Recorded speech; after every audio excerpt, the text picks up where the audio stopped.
Hello, welcome to Poetry Changes Lives, poetry and history, and a thought for the day combined on a daily basis in this book of mine. Well, on this day in 1789, the famous, wonderful, extraordinary, really, composer and pianist Frederic Chopin was born in Warsaw. I think he was a complete one-off. His piano playing and composing are so extraordinary and wonderful. Well, Chopin's name is much linked with that of George Sand, the diminutive lady. She was a feisty, cross-dressing authoress. She would wander around Paris dressed in men's clothing, which in the early 19th century was pretty strange. It might even be considered a bit strange today, but back in the early 19th century, wow, you needed guts to do that, and Georges Sand certainly had guts. Chopin would often spend summers at Georges Sand's country estate at Nohant in France, where life was relaxed. The painter Delacroix was another visitor, and he described the life at Georges Sand's estate like this. The hosts could not have been more pleasant in entertaining me.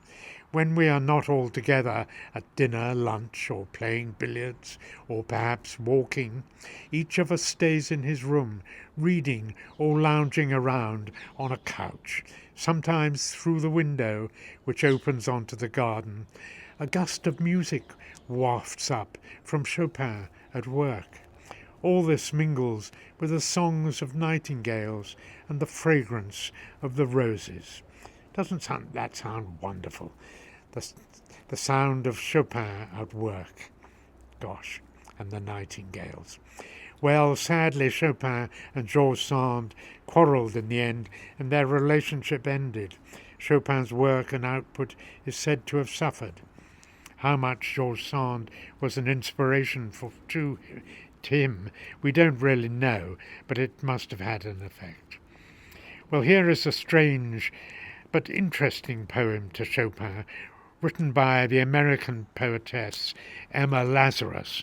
You remember she wrote that poem that's at the bottom of the Statue of Liberty, the New Colossus it's called, and it has those words, give me your poor, your huddled masses, all that.